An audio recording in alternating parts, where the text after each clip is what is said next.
அணில் குஞ்சுனாரு மொத்த அணில் குஞ்சும் நேத்து மதுரையில வந்து கூடிருச்சு. அதோடயே இவர் வந்து புஷ்னு போயாச்சு. அணில் குஞ்சு வந்து புலி குஞ்சை வந்து புலியை விரட்டுற அளவுக்கு மொத்த கூட்டமும் அணில் குஞ்சு வந்து எங்க களத்துல இறங்கிருச்சு. ஏங்க இந்திய அளவிலேயே புலி கூட்டத்தை நீங்க கணக்கெடுத்தீங்கன்னா 3000 4000 தாங்க. அணில் குஞ்சு பார்த்தீங்கன்னா காட்டுலையும் வீட்லையும் நாட்டிலையும் காட்டுலையும் பார்த்தீங்கன்னா கணக்கற்று கிடக்கு. அந்த மாதிரி அணில் குஞ்சுடைய கூட்டம் வந்து தாறுமாறா வந்து இறங்கிருச்சு. ஆனா நேத்து அவர் என்ன சொல்லிட்டாரு, சிங்கம்ட்டார். விஜய் அவர்கள் வந்து நாங்கள் அணில் குஞ்சு கிடையாது, நாங்கள் சிங்கம்டா சிங்கிளாக தான் வருவோம் அப்படிங்கிற மாதிரி எல்லாம் பேச ஆரம்பிச்சிட்டாரு. இப்போ சிங்க கூட்டத்துக்கும் புலி கூட்டங்கிற பாறையில் கொண்டு வந்துட்டாரு. நான் அதை போல செத்ததுகள்லாம் திங்க மாட்டேன், நான் ஒன்லி ஃப்ரெஷ்ஷாக தான் சாப்பிடுவேன், அதுவும் அதை விட உயர்ந்த பலம் வாய்ந்ததை அடித்து தான் சாப்பிடுவேங்கிறாரு. அவர் சொல்ல வர்றது என்னன்னா, ஈரோட்டில் பகுத்தறிவு பகலவன் தந்தை பெரியாரை போயிட்டு மறைந்த தலைவர்களை பற்றி பேசி அங்கே என்னென்னமோ வித்தை காட்டி வச்சாரு.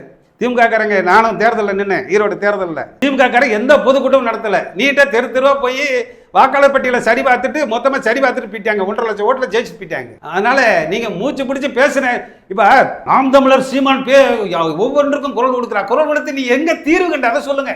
அதாவது துப்புரவு தொழிலாளர்களுக்கு பிரச்சனை ஓடி வர அங்க என்ன தீர்வு பிடிச்சி எல்லாம் உள்ள போட்டாங்க. இன்னைக்கு கோர்ட் கேஸ்ன்னு என்கிட்ட அலைஞ்சிட்டு இருக்கிறாங்க. இங்க இருந்து குவாரிகளை கேரளாவுக்கு லாரிகளை கடத்துகிறார்கள். நீங்க போய் குரல் கொடுத்துட்டீங்க, நிப்பாட்டிட்டீங்களா? கேரளாவுக்கு போற குவாரி தடுக்கப்பட்டு விட்டதா? அதனால நீங்க குரல் கொடுக்கலாம், மொத்தமா வந்து அந்த இடத்துல குரல் கொடுத்துட்டு போலாம். ஆட்சி அதிகாரத்துக்கு வரணும், அந்த வேலையை விஜய் அவர்கள் சரியா கொண்டு போயிட்டு இருக்கிறாரு. மக்களோட மக்களாக ஒவ்வொரு வீட்டுக்கு சென்று கொண்டிருக்கின்றார். அவருக்கென்று ஒரு படை திரண்டு விட்டது. அதனால ஒரு மகத்தான படை திரண்டு வருகின்ற சூழ்நிலையில இவர்களுக்கெல்லாம் என்ன செய்யணும் தெரிய முடியாது.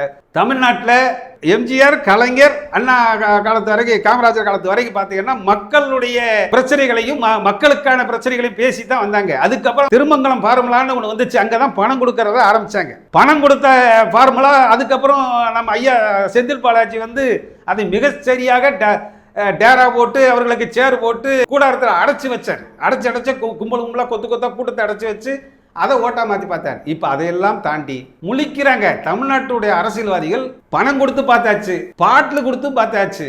இப்போ எதை கொடுத்து வாங்குவது தான் 2026 தேர்தலை தீர்மானிக்க போகுது. அந்த இடத்துல நீங்க சொல்ற மாதிரி ஓட்டு சதவீதம் வந்து 61% டாஸ்மார்க் மது பிரியர்கள் தெளிவா இருக்கிறாங்க. நீ இன்னும் பணம் கொடுத்தாலும் பணத்துக்கு மரியாதை இல்லை, பாட்டில் கொடுத்தாலும் அதுலேயும் உங்களுக்கு எல்லா கட்சியிலையும் இருக்கிறாங்க. அவங்களும் விழிப்புணர்வு, பாட்டு மேலே 10 ரூபா வாங்குற கொடுமை, இஷ்டம் போல திருட்டு சரக்கு, அந்த கட்டுப்பாடு இல்லை. இந்த மாதிரி பல பிரச்சனைகளை சந்திக்கும் விஜய் அவர்கள் அந்த மதுரை மாநாட்டிலே பேசிய மகத்தான கருத்துக்கள் அனைத்தும் மக்களுடைய எண்ணங்களின் பிரதிபலிப்பு. அது 2026 தேர்தலிலே எதிரொலிக்கும்.